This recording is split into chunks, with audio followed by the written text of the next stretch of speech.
catolicismo, con todas las creencias de ellos, y tenían sus matrimonios. Entonces imagínense ustedes que viene una carreta con los dos novios, pero vestidos de guaso, ¿ah? Porque es un casamiento de folclore, de campo. Entonces, y viene la carreta llena de flores, y la guasa, el guaso con su traje, seguramente con guitarristas atrás, porque así se hacía, ¿no? Y cuando llegan a la capilla, sale el cura y dice: oh, qué maravilla, dice, qué cosa más linda lo que está viendo. Entonces, bueno, de eso trata ese matrimonio. Espero que les pueda gustar. Pero tiene algo muy interesante la letra. Ustedes pueden fijarse. Y esto denota la inteligencia de esta gran mujer, ¿no? Ella tira la estrofa y luego se devuelve con la misma. Fíjense ustedes, la lanza son 4 versos, 1, 2, 3, 4, y después de ahí se devuelve, ¿ya? Y ahí arma la canción. Y ella, bueno, no se sabe si, no se puede atribuir esta canción, es folclórica, pero del nuevo folclore chileno. Así que no se encaja en una tonada, en una cueca, en media canción, media tonada, así un poco, porque ella era adelantada a la época.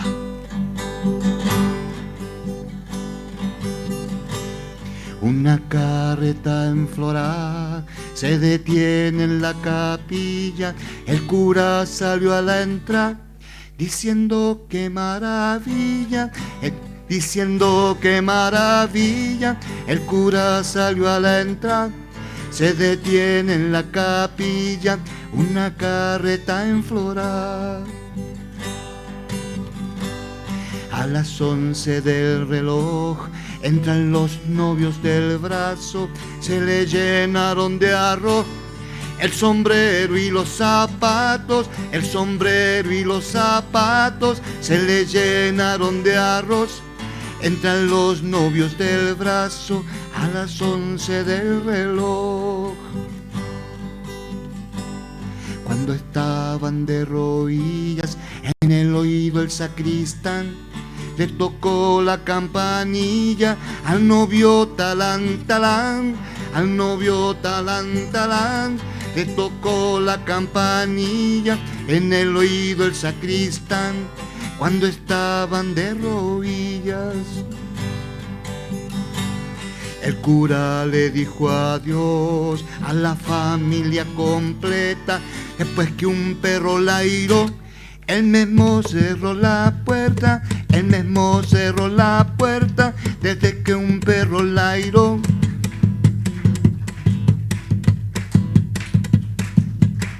A las 11 del reloj, en la carreta enflorada, ya se marcha la familia.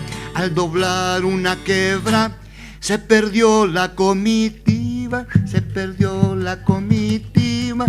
Al doblar una quebra, ya se marcha la familia en la carreta enflorada.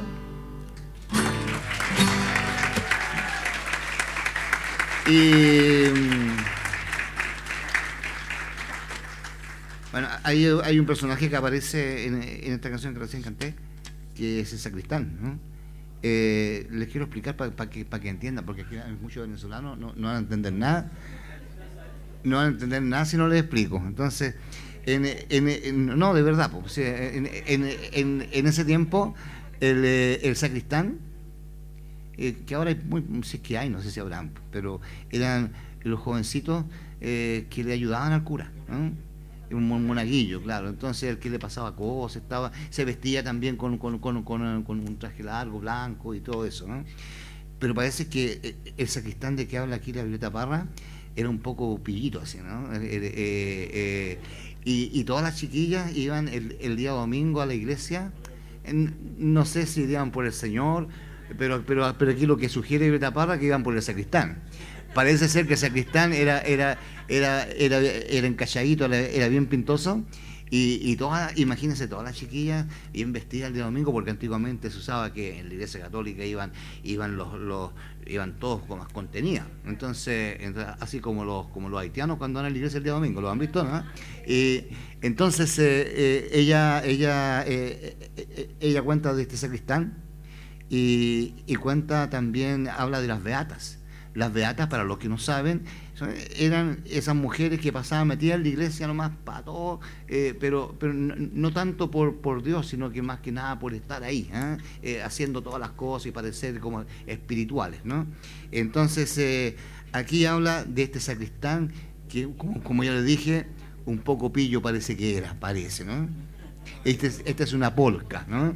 La polca llega de Europa, llega a América, Chile especialmente. En Chile se transforma un poco más rápida y con letras de doble sentido, y se cantaba en barrios, y las señoritas de buena reputación no bailaban la polca. Hasta que con el tiempo sí se llegó a aceptar, ¿eh? Y esta se puede cantar, hay otras que no se pueden cantar, ¿no?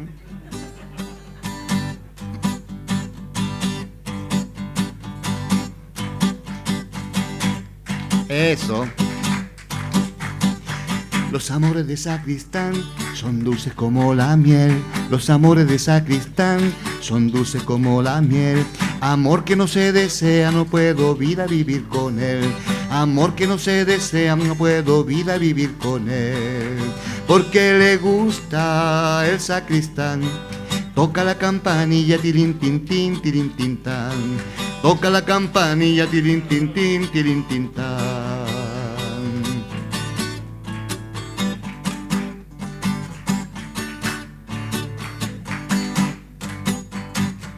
Una beata estaba enferma sin poder disimular. Una beata estaba enferma sin poder disimular. Quería que le trajeran al nombrado sacristán.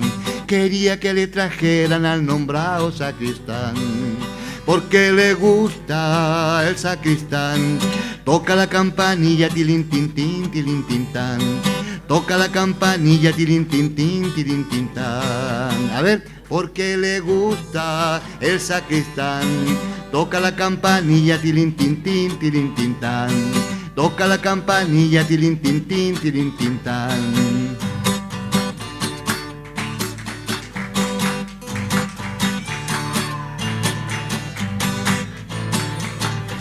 La beata que no ha tenido amores con sacristán. La beata que no ha tenido amores con sacristán. No sabe lo que es canela ni chocolate con flan. No sabe lo que es canela ni chocolate con flan. Porque le gusta el sacristán. Toca la campanilla, tilín, tin, tin, tilín, tin, tan. Toca la campanilla, tilín, tin, tin, tilín, tin, tan.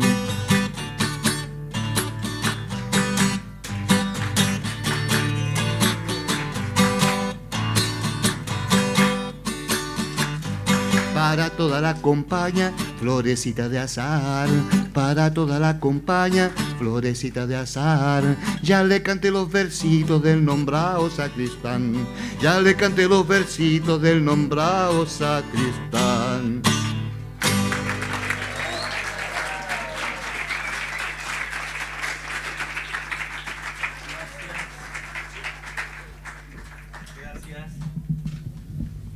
Ahora sí.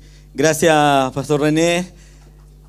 Canciones populares de, una cantautora, Violeta Parra, muy conocida no solamente acá, sino que en Francia y en otras partes también, muy conocida.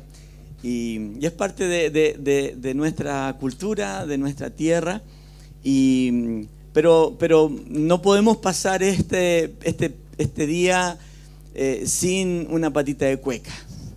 Así que afírmense, hombres y mujeres, que las vamos a sacar a bailar cueca.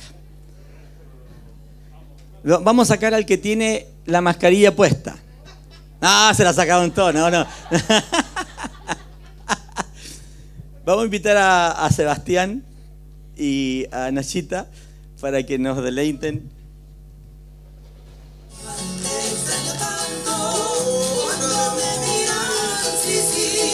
Mágico sueño.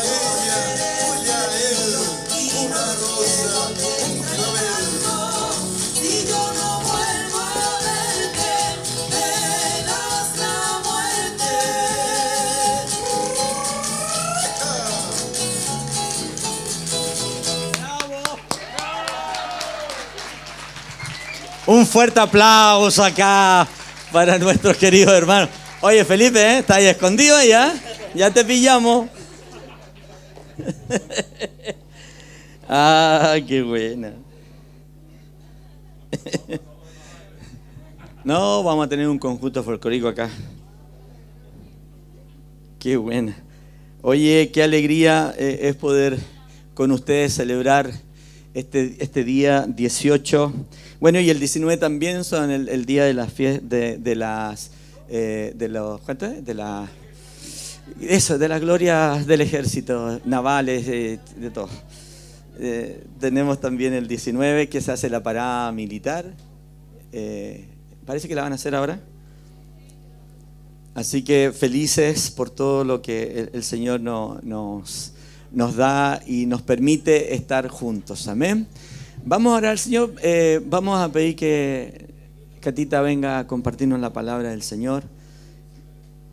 Y yo les voy a pedir que después, si quiere aplaudir, aplauda. Está en una iglesia donde la libertad la usamos no para el libertinaje, sino que para glorificar al Señor. Ay, cómo aplaude. ¿Ves cómo aplaude? ¿Ves?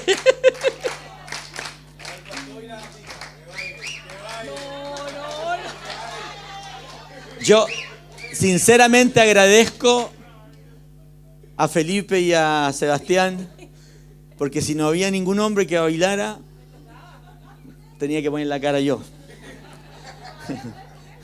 Y yo llevo 60 años tratando de aprender. Si el baile típico hubiese sido rock and roll, yo le bailo todos los rock and rolls que quieran, pero no es el baile típico. Después, al término de la reunión, les vamos a pedir que se queden aquí sentados, quietos, no salgan inmediatamente. Queremos compartir con ustedes una empanada, un vaso de chicha, perdón. Ay, Señor. Líbrame, Señor, líbrame. Te reprendo. No. Queremos compartir una empanadita y un vaso de bebida. Y para compartir con todos ustedes. Así que ustedes no se muevan de ahí porque le van a servir. Mire, unas hermanas van a pasar sirviéndole, así que está todo organizado para que podamos disfrutar de ese momento. ¿Amén? Así que al terminar, nos quedamos tranquilitos acá, esperando que nos sirvan, mientras escuchamos algunas cuecas por ahí. Vamos a orar por Catita. Es un ambiente diferente para predicar la palabra, ¿no es cierto? Pero el Espíritu Santo estaba presente, ¿sabía usted eso, no es cierto? Sí, qué bueno. Padre, en el nombre de Jesús queremos dar gracias por este don que es Catita, Señor. Gracias por su vida, por su gracia, esa gracia que tú has puesto en ella. Te pedimos, Señor, que a través de esas palabras que salgan de su boca ministren nuestros corazones, puedan seguir guiándonos a llegar a esa estatura de ese varón perfecto, Señor. Seguir comprendiendo, discerniendo y revelando tu palabra para nuestras vidas, Señor. En el nombre de Jesús, muchas gracias, Señor. Amén y amén.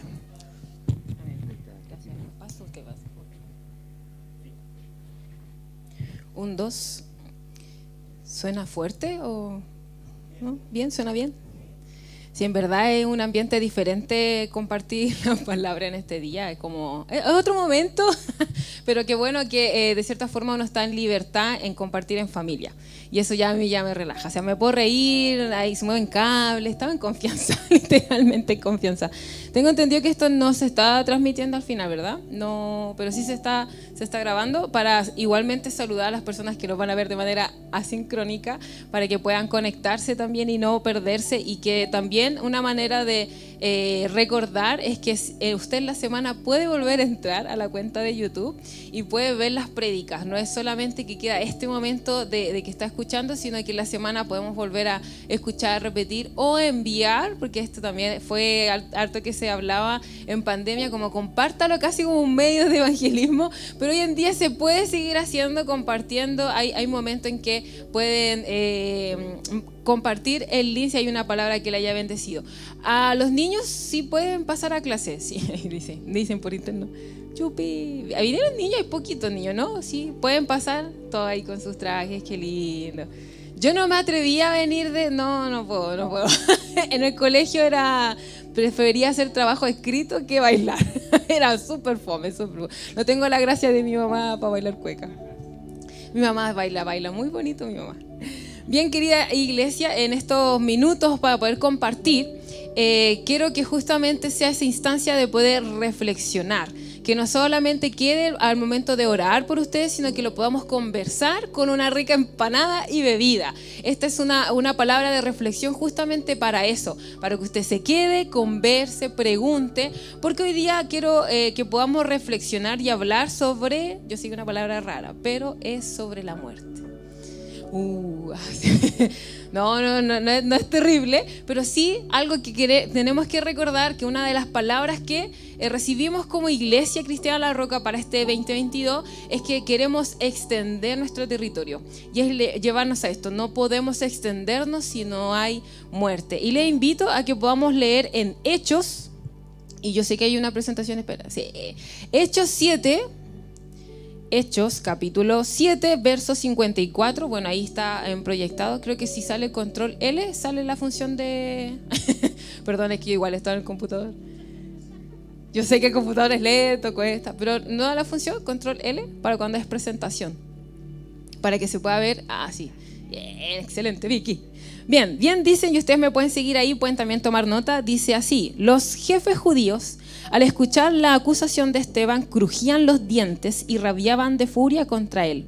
Pero Esteban, lleno del Espíritu Santo, elevó los ojos al cielo y contempló la gloria de Dios y a Jesús a la derecha de Dios. En ese mismo instante les dijo: veo los cielos abiertos y al Hijo del Hombre de pie a la derecha de Dios. Entonces ellos, tapándose los oídos y gritando con fuerza, se le echaron encima y lo sacaron de la ciudad. Los testigos oficiales se quitaron la ropa, la pusieron a los pies de un joven llamado Saulo y también apedrearon a Esteban hasta matarlo. Mientras lo apedreaban, Esteban oraba: Señor Jesús, recibe mi espíritu. Luego cayó de rodillas y gritó: Señor, no le tomes en cuenta este pecado. Y al terminar de pronunciar aquellas palabras, murió. En Hechos 1 dice: y Saulo estaba de acuerdo en que asesinaran a Esteban. Aquel mismo día, una gran ola de persecución se levantó contra los creyentes y barrió la iglesia de Jerusalén. Todos, excepto los apóstoles, huyeron a Judea y Samaria, y varios judíos piadosos llenos de tristeza enterraron a Esteban. Ese es hasta el 8:1-2, si es que lo quieren también anotar. Y la prédica de hoy día, a mí me gusta poner títulos, pero en esta ocasión tomé mayor inspiración, que es la siguiente presentación, y dice así el título es: la sangre de los mártires es semilla de cristianos. Él es tertuliano y es una frase de él: la sangre de los mártires es semilla de cristianos. Y si uno encuentra y ve a lo largo de la historia, yo no sé si es que le gusta la historia, pero le animo a que puede buscar. Hay buenos canales de YouTube también donde uno puede conocer historia de cada personaje y de cada mártir. Y uno entre esos tantos personajes de los primeros cristianos o los cristianos del siglo I que se conocen es Tertuliano. Y él fue un bien clásico de la época. Estudió un montón. Yo no sé cómo tenía ese tiempo, pero estudió lo que es derecho, estudió gramática, mira, yo lo anoté porque si no, estudió literatura, retórica, filosofía y yo creo que un montón de cosas más. Y él, en su momento, él siendo joven viaja a Roma para seguir estudiando, para ejercer seguir estudiando, pero ejercer su profesión de abogado. Y la verdad es que dentro de la historia de Tertuliano no se especifica ese encuentro que tuvo él con los cristianos, como que no se especifica en la historia, pero si uno lee sus escritos, uno dice: definitivamente creo que sí tuvo un encuentro con el Señor, porque justamente él comenzó a propagar ciertas ideas, y se conoce también como apologeta, porque defendía la fe. Él era tan estudioso que el Señor usó esos estudios para justamente propagar, escribir y esparcir lo que era la palabra del Señor. A él, decían sus escritos, le llamaba la atención cristianos que eran tan decididos, que tenían tanto coraje y eran justamente, eran intransigentes, esa es la palabra, eran intransigentes en sus creencias. Ellos creían en Dios hasta la muerte. Y esos mismos actos a él, Tertuliano, le marcaron. Yo creo que eso que observaba de parte de los cristianos fue donde él pudo lograr tener ese encuentro con el Señor.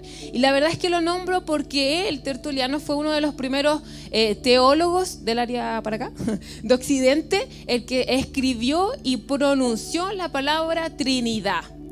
Padre, Hijo y Espíritu Santo, porque si usted lo busca literalmente en la Biblia no se especifica Trinidad, pero sí están estos tres, Padre, Hijo y Espíritu Santo, y él es el primero que lo comienza a escribir y a promocionar. Y justamente el libro de los Hechos, bien conocido como los Hechos de los Apóstoles, si uno la verdad lo lee este libro, Hechos, de manera completa, no manera fragmentada, como a veces no acostumbramos, sino que de manera completa, y uno de repente puede pensar como entender un poco más en qué consiste el tema, y no es tan así el hecho de los apóstoles. De hecho, también dicen los parte de los estudiosos que es hecho del Espíritu Santo, porque el mayor protagonista en este libro es el Espíritu Santo. De hecho, el escritor, que es Lucas, se le conoce también, que es como su segundo evangelio.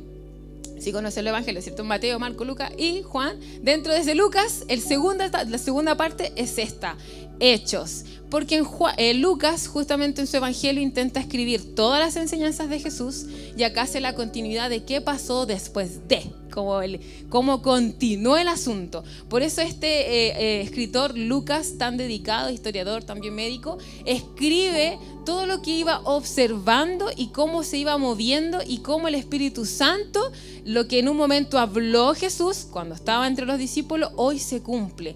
Por lo tanto, cuando uno toma en cuenta que el Espíritu Santo es el protagonista, la muerte que acabamos de leer de Esteban no es cualquier muerte, y cobra mayor sentido, porque comienza a entender que este crecimiento explosivo de la iglesia fue solamente gracias al Espíritu Santo. Yo sé que vieron una serie de Espíritu Santo, esta no es el comienzo, es una previa quizá, pero sí recalcar es que para que la iglesia creciera tuvo que haber una muerte, pero todo gracias al Espíritu Santo. Y la verdad es que esto es lo que creo, y esta es la idea que quisiera que quedara marcada. Como me gusta decir, una idea de Instagram tutiable, como esas frases que son cortas, 140 caracteres, como que son memorizables. Y esta es la frase que quisiera que pudieran recordar justamente, que es la que... Ahora eso, no hay crecimiento sin muerte. Esta es la idea principal de todo esto. No hay crecimiento sin muerte. Pero uno dice, sí, amén. Yo sé que todos aquí podemos decir amén, pero no es fácil y duele. Porque bien mencionamos la muerte, como que los cuesta, y si no, falleció. Como que hasta la palabra nos duele, porque claramente, y esta es mi intención, y que no me malinterpreten, la muerte no es algo liviano, este dolor no es algo pasajero, y de verdad que lo digo con bastante respeto, o mejor dicho, como bastante solemnidad. Esas palabras, con bastante solemnidad, porque personalmente yo no he vivido una experiencia tan fuerte como para decir, sí, es que duele esto y he muerto. No, pero sí he acompañado, gracias al Señor, a personas que sí han vivido momentos muy complejos, y si hay algo que he visto y estoy totalmente convencida, es que sí, Jesús sana, consuela y acompaña. A lo mejor yo no lo he vivido, pero sí he visto y he estudiado y he podido comprobar que en ese dolor, en esa muerte, hay consuelo y hay crecimiento. Incluso al ver la vida de Esteban, uno dice, y lo lea en los capítulos anteriores, era un buen muchacho, como se dice. Era un buen jovencito, estaba sirviendo a la iglesia, había comenzado, justo fue nombrado como diácono. Es como, ¿cómo iba a morir? Como que injusto. Si uno lo lee así como a lo rápido, uno dice, qué injusto. Era lleno de gracia, lleno del Espíritu Santo, sirviendo, un buen cabro, como se conoce, un buen muchacho, un buen joven, un buen chiquillo, ahí como chileno, un buen chiquillo, un buen chamo. Como que triste. Pero al ser protagonista del Espíritu Santo, su muerte nos llevó a varias consecuencias, y consecuencias que si bien eran dolorosas, pero eran necesarias. Y esas consecuencias justamente nos traen como reafirmar parte de los otros versos que está aquí. Siguiente, vamos, compañera. Es en Juan. Gracias. Juan 11, 25, 26. Jesús les dijo: yo soy la resurrección y la vida, y el que cree en mí, aunque muera, vivirá. Y todo el que cree en mí nunca morirá. ¿Crees esto? Por lo tanto, esa muerte de Esteban produjo vida. Difícil, pero un buen comienzo. ¿Y qué esperanza nos da que mismo Jesús, en ese contexto con Lázaro, en el capítulo de Juan, habla de vida? Yo soy la vida. Lo que uno experimenta de dolor acá, nuestra esperanza es que hay vida, que no solamente queda acá, sino que hay sentido. Y esas son las consecuencias que me gustaría compartirles hoy día, porque la primera es esta, y que dice así. A mí me gusta reforzar todo porque queda en visual y en audio, así que todo se escribe.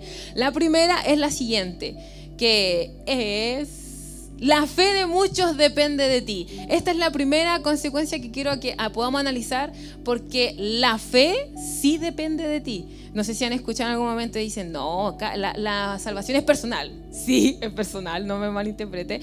Pero aún así se nos olvida que somos comunidad y que somos diseñados para pertenecer en familia. No existe cristiano solo, o no existe... Sí, en realidad sí existe cristianos solo y que solamente vienen a consumir, sino que es necesario, e invitamos en las mismas clases de Raíces, decimos que usted venga a compartir, a crecer con nosotros, que pueda no ser un consumidor, sino que contribuir a la comunidad. Por lo tanto, sí, la fe sí depende también de usted. De ustedes. Justamente en Hechos 7, 58, 60 dice: los testigos oficiales se quitaron la ropa, la pusieron a los pies de un joven llamado Saulo, y también apedrearon a Esteban hasta matarlo. Mientras lo apedreaban, Esteban oraba: Señor Jesús, recibe mi espíritu.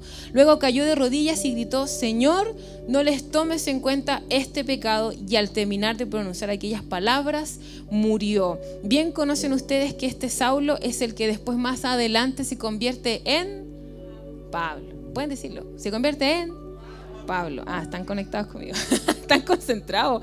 Bien, hay una frase de Agustín de Hipona que dice: la muerte de Esteban convirtió a Pablo. Entonces sí, esa muerte que vivió Esteban fue parte, yo creo que semilla que comenzó a observar Saulo, y que le ayudó a reconocer en la vida de Pablo quién era este Jesús, que un muchacho en su momento murió. Por lo tanto, sí creo en que la fe sí depende de usted. Hay un personaje dentro de... Hoy día habrá muchos personajes por si acaso, pero hay un personaje que se llama Amy Carmichael, algo así, que es la foto siguiente. Ella es una mujer misionera británica. Yo no sé si quizás la conocen un poco la historia, pero Amy, es una misionera que estuvo tanto en Japón y también en India, y cuenta parte de su historia, porque es una historia bastante linda. Ella misionera que creo que al final no se casó, sino que ella hizo todo su viaje de manera sola, pero parte de su niñez, ella oraba de la siguiente manera: Señor, por favor, cambia mis ojos de café a azules. Señor, cambia mis ojos de café a azules. Porque ella, dentro de una familia británica, bien hemos visto ahora justamente, de los ojos café a azules. No, gracias. Porque ella, al nacer en una familia británica con todos sus integrantes con ojos azules, ella, la única, nació con ojos café. Ahí sí se entendió. Nació con ojos café. Por lo tanto, sí se sentía, como bien se dice, como ese bicho raro, como yo nací la única con ojos café y toda mi familia con ojos azules, y yo era la única diferente. Yo me imagino que como niños a veces uno no entiende y uno se queda con esa marca, como con ese dolor. Y ella oraba con toda la esperanza de que el Señor, por favor, hiciera un milagro en sus ojos. Y bien se conoce la historia, nunca pasó ese cambio. Pero ella, al recibir su llamado misionero y a irse al campo, cuenta parte de su historia que ella estuvo compartiendo con algunas mujeres en India. Ella estaba vestida igual, al igual que todas las personas que están ahí, mujeres indias, y en un momento llegan a buscar, como esa emergencia a buscar a aquellos que estaban predicando y llevárselo. Llega justamente la policía, pero cuando entra y ve a todas las mujeres reunidas, no encuentra a nadie diferente. Por lo tanto, como un chileno, pasó piola, pasó muy desapercibida, porque recién ahí, ella dijo, no, ahora sé por qué el Señor me diseñó así. Entonces, gracias a ese cambio que no recibió del Señor, como bien lo oraba, gracias a ese cambio cobró sentido a los años después, cuando ella compartió con las mujeres en India. Por lo tanto, ese dolor, que a lo mejor oraba tanto al Señor como cambia mis ojos, sirvió para que muchas mujeres en India pudieran conocer del Señor, pudieran conocer del amor del Señor. Qué lindo esa historia y esa experiencia al entender que ese dolor sí cobró sentido. Por lo tanto, qué lindo es también pensar, como dice en Hebreos 12, para que lo puedan también buscar o anotar, que dice, por eso también nosotros que estamos rodeados de tantos testigos, o en otras versiones dice, la gran nube de testigos. Yo sé que esos testigos son como del capítulo anterior, con una gran lista que está en Hebreos 11, pero me gusta pensar en esto y lo llevo un poco más plano. Esto es mi análisis por si acaso. Después digan que, no, es que esto dice así en la Biblia. No, lo llevo un poco a un plano más cercano porque me gusta pensar y lo encuentro muy tierno en esto, en que esta gran nube de testigos son mis personas más cercanas que me rodean. Que esa gran nube de testigos de usted es su familia, es sus hijos, es sus primos, sus tíos, su matrimonio, esposo, esposa. Esa gran nube de testigos que está viéndolo usted, sí depende de usted. Por lo tanto, usted tiene que darle sentido, solamente sentido, ese dolor que a lo mejor usted puede identificar, que pueda darle sentido el Espíritu Santo, el Señor, porque sin duda ese dolor que a lo mejor usted ahora no comprende va a tomar sentido después. Y así como Esteban y como Michael Mitchell, la fe de muchos sí depende de usted. Y hay una frase que me gusta, es que la gente, el mundo en general, no va a leer la Biblia, sino que nos lee a nosotros. Y usted es esa Biblia abierta que el mundo necesita que pueda leer. La segunda es esa, la muerte de tu yo ideal da el comienzo de una nueva etapa. En Hechos 8:1 dice, y Saulo estaba de acuerdo en que asesinaran a Esteban, ya que el mismo día una gran ola de persecución se levantó contra los creyentes y barrió la iglesia de Jerusalén. Todos, excepto los apóstoles, huyeron a Judea y a Samaria. Bien, si conocen parte de la historia anterior, desde el capítulo 1, en Hechos 1, ellos ya habían recibido un mandato. ¿Sí se acuerdan? Hechos 1:8, muy conocido, muy clásico, en que ellos recibían al Espíritu Santo y que no se quedaran solo en Jerusalén, sino que se expandían, sino Jerusalén, Judea, Samaria y hasta lo último de la tierra. Ya hasta ese momento no pasaba nada. Se habían quedado, algunos dicen pueden ser que cómodos, otros simplemente era muy raro y solo se quedaron ahí. Existen muchas teorías al respecto, pero hasta el momento ellos estaban en Jerusalén. Y gracias a esta muerte de Esteban comenzó una persecución y los cristianos, no los apóstoles, comenzaron a esparcirse a los lugares que ya habían recibido que tenían que hacerlo. Miren qué interesante. ¿Por qué no los apóstoles? Uno lo puede pensar. ¿Y por qué estos que son los líderes de la iglesia no sé? Típica, así. Usted que es pastor, vaya, hágalo primero. Como uno dice, ¿por qué no lo hicieron? ¿Qué pasó entre medio y que no se movieron? Y habiendo persecución, uno dice persecución, algo que es complejo, y ellos se quedaron firmes en la iglesia. Pero uno va entendiendo dentro de la historia del mismo, hay una parte justo en Pedro en que posiblemente existía cierto ideal de un discípulo de Jesús, porque Pedro tuvo que ver una visión así como face to face para decir, sí, es posible que ellos que no son judíos, que son fuera de tu quizás como etnia, que les llaman gentiles, pueden recibir del Señor y ser llenos del Espíritu Santo. Y Pedro decía, no, pero es que ¿cómo? Esto no puede pasar. Y uno lee más adelante la misma historia y sí. Y el Señor le dice, sí se puede. Por lo tanto, podríamos pensar en que quizás existía ese cierto ideal de los apóstoles. Y que hoy en día nosotros también tenemos ideales y construcciones quizás como el cristiano ideal, como perfecto, sin mancha ni nada. Puede ser, es súper válido construir porque nos cuesta avanzar si no tenemos un modelo. Por lo tanto, es bueno cuando uno genera esa reflexión y ver, a dónde, qué modelo estoy construyendo, a dónde me está llevando el Señor. Entonces, a veces ese yo ideal era necesario para ese momento que muriera. Por lo tanto, ese dolor cobró sentido para que la iglesia siguiera esparciéndose. Y hay otra historia de la foto siguiente, que es James Thompson, o Diego Thompson, que es como más latino. Diego Thompson. ¿Todos conocen la Biblia Thompson? Yo sé que varios que llevamos en la iglesia pueden conocer la Biblia Thompson, que era una Biblia de estudio enorme. Yo cuando llegué a la iglesia y era muy chiquitita esa Biblia, yo la miraba de lejos, porque era demasiado texto para lo que yo era de mi edad más pequeña. Pero la Biblia Thompson es por él.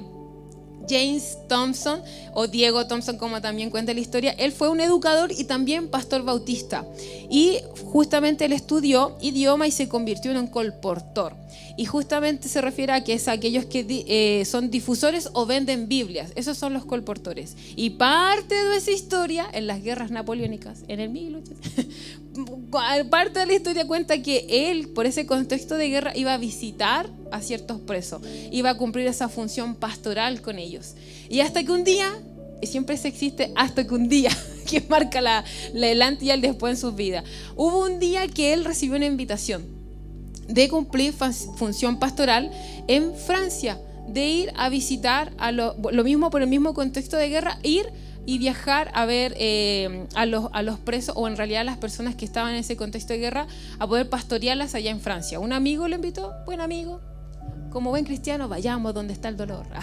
Y vamos. Pero resulta que en su historia dice que se cerraron esas puertas, hubo un no. Y él dijo, bueno, puso, bien como cuenta, puso la mirada en Sudamérica. ¿Dónde estamos los latinos? Y él, gracias a ese cierre de puertas, miró hacia acá, hacia Sudamérica, y cuenta que él, dentro de todo el viaje, llegó a Argentina, llegó a Perú, llegó a Chile, sí, llegó a Chile, y dentro de todo lo que él se movió, parte de su función fue levantar escuelas públicas. Y adivinen qué usaba para el estudio y potenciar la lectura, y era la Biblia. Usaba el Nuevo Testamento en escuelas con niños para potenciar la lectura y así también avanzar o extender lo que era el mismo evangelio a través de Nuevos Testamentos. Bernardo Higgins, ya estamos en 18, en algún momento tienen que haber escuchado a Bernardo Higgins en nuestra historia, que lo invitó a Chile, como lo que estás haciendo en otras partes, ven a hacerlo acá. Bueno, gracias a él, a James Thompson, la escuela pública también se levantó acá en Chile. Miren qué interesante, si él hubiese quizás sido obstinado en irse a Francia en otro contexto, quizás la educación pública hubiese llegado quizás de otra manera, pero si no, simplemente no hubiese llegado. Qué interesante ver cómo él dijo, ya, me cerraron una puerta, me voy para los otros lados, y se pudo esparcir también la escritura, la lectura y lo que es la Biblia.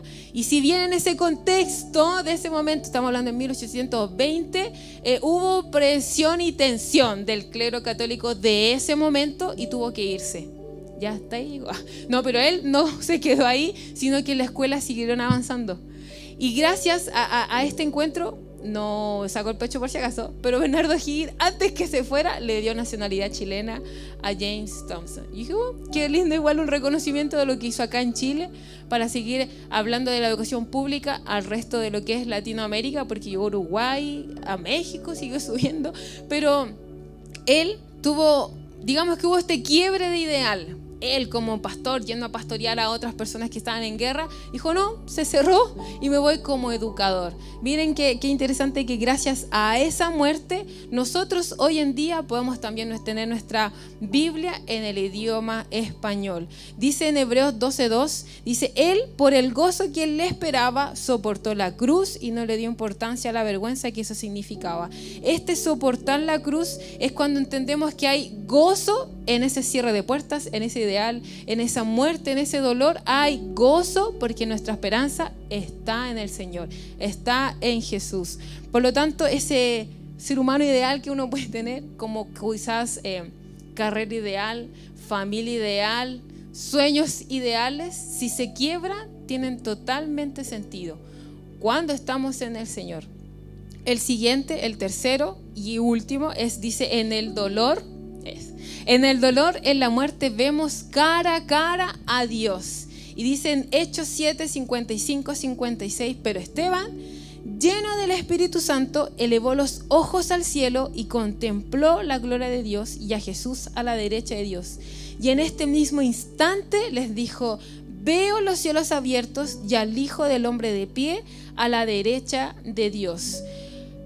Yo me imagino a Esteban, y aquí lo invito a que también vean ese momento, es recibir piedras, no es como piedrecitas chiquititas cuando uno se le cayó y la tira así, no, son piedras de cierto tamaño que se las lanzaba y era no una persona sino que todos en conjunto, porque era una muerte comunitaria, el lanzar piedras, el lapidar a esta persona. Por lo tanto, es angustia, hay dolor. Yo me imagino a este Esteban, imaginación por si acaso, momentos de que escuchaba, como bien decía así, este crujir, como esto de los dientes, y esta respiración como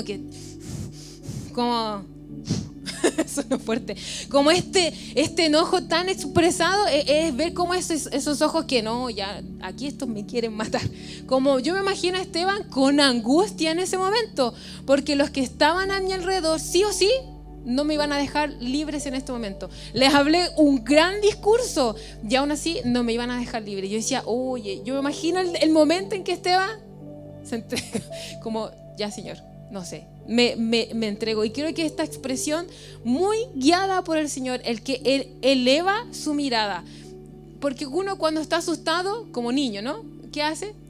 Se pone como posición fetal, se esconde, se arrulla y se tapa los ojos. Y en esta expresión de dolor, muy guiada por el Señor, Él eleva su mirada y encuentra la gloria del Señor. Solamente este momento se explica cuando uno tiene esas experiencias con el Señor. Por lo tanto, tu dolor es el momento en que tú vas a ver justamente este cara a cara del Señor, donde ese dolor hay una esperanza, donde ese dolor, donde hay un consuelo, porque el momento en que mira, eleva su mirada y verbaliza lo que está viendo, ya comenzaba en el momento de tirar sus piedras. Por lo momento que le golpeaba su cara, su cuerpo, lo único que lo podía contener en esperanza y que él pudiera orar más encima diciendo, Señor, perdónale sus pecados, es porque él vio una esperanza futura. Es porque él tuvo ese encuentro con la gloria del Señor. O si no, yo creo que otra historia hubiese sido contada. Esa muerte cobró sentido y paz solamente porque él tuvo un encuentro cara a cara con el Señor. Por lo tanto, esa es la esperanza que les comparto también hoy día, en que ese dolor, ese momento de angustia que les puede generar, porque no es solamente esta muerte física como tal, a pesar de que en Asia sí hay contextos de persecución y muerte, pero en el plano de acá de nosotros hay otro tipo de muertes que nos dan dolor, muertes por separaciones quizás familiares, cuando uno tiene esa construcción ideal de familia, muertes por seguir cierta carrera y ahí egresé con la carrera y hay que nunca encuentro trabajo. Hay esos dolores que son solamente personales, o muertes también de la pérdida de un hijo, o muertes de aún siendo adultos, muertes de sus propios papás. Nadie está preparado para esos dolores, para esa muerte, pero el consuelo es que en ese dolor vemos cara a cara al Señor. Esa es nuestra única esperanza en cual nos podemos descansar y respirar. Donde dice en Hebreos 2, dice, mantengamos fija la mirada en Jesús, pues de Él viene nuestra fe y Él es quien la perfecciona. Él, por el gozo que le esperaba, soportó la cruz y no le dio importancia a la vergüenza que eso significaba. Me gusta esto de mantengamos fija la mirada. La mirada puesta solo en Jesús va a traer esperanza, salvación, un nuevo respiro de paz al momento de esta angustia, para que el día de mañana sí pueda cobrar sentido lo que es la muerte. Pero sí es necesario que podamos morir. Como que el Señor nos dice, no, ustedes no van a sufrir en esto, no van a morir, tranquilo, yo lo estoy cuidando.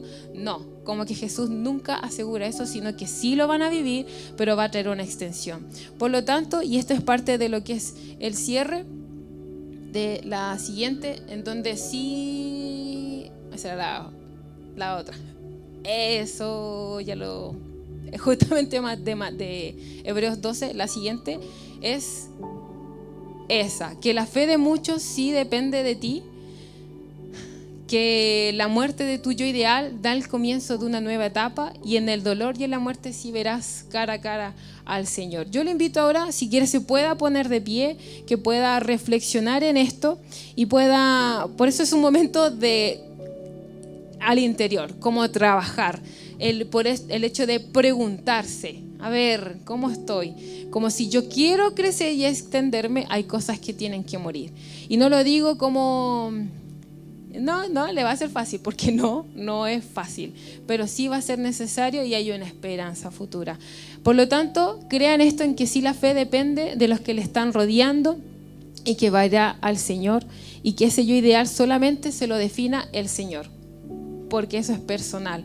Y la pregunta que podamos respondernos es como: ¿a qué tengo que morir para que Cristo traiga su vida? Y como decía la primera frase, como dijo en Tertuliano al principio, la sangre de los mártires es semilla de cristianos. No hay crecimiento sin muerte. Así que, familia, sí, terminemos con gozo, con alegría, porque en ese dolor hay esperanza. Amén, querida familia. Le invito a que esa pregunta de reflexión, yo sin duda el Espíritu Santo la pueda responder. Vamos a orar, vamos a tener este tiempo de poder cerrar, pero pregúntese: Señor, ¿a qué cosas tengo que morir? No se pregunte cómo será que tengo que morir, no, porque sí o sí tiene que morir, porque no crecemos si no hay muerte. Por lo tanto, vamos a orar y que el Espíritu Santo le diga qué es lo que tiene que morir, y que no solo quede en esto, sino que cuando estemos compartiendo la empanada, una bebida, sin duda se pregunten, puedan conversar, porque es tan espiritual este momento de compartir, de reír, que sin duda el Señor le va a responder. Amén, querida familia. Buen Dios, Señor, primero te damos las gracias porque en ti siempre hay esperanza, hay paz, hay confianza. Gracias, Señor, porque confías en nosotros para entregar tu mensaje. Jesús, gracias porque en medio de ese dolor está tu gozo. Gracias, Jesús, porque esta cosa rara que es difícil de explicar, que como en el dolor hay paz, Señor, solamente en ti cobra sentido. Padre, yo oro por la Iglesia Cristiana La Roca como familia, para que podamos morir y tú puedas crecer. Jesús, muéstranos a qué tenemos que morir. Señor, permítenos durante esta semana, estos días, reflexionar, decir a qué tengo que morir, porque sin duda nuestro anhelo es que tú crezcas, que nuestro anhelo tú puedas extenderte a otro. Señor, si yo muero por amor, otros te conocen. Padre, danos esa gracia y esa valentía a poder enfrentar este dolor, y sin duda te veremos. Padre, yo oro por la iglesia para que en este momento, quizás de ir preguntándose, reír, reflexionando, tú le puedas hablar y reconocer que tú eres el Señor que da vida, porque antes de la resurrección hay vida, y por eso, Señor, la esperanza es que si morimos, morimos en que hay una vida después. Por eso, Señor, queremos crecer, pero necesitamos morir, papá. Te lo pido, Señor, en tu nombre, y oro por la iglesia para que sea una pregunta que pueda sí encontrar respuesta, que sí tú, Señor, le puedas responder. Te damos las gracias, buen Dios, por este tiempo. Amén. Amén, querida iglesia.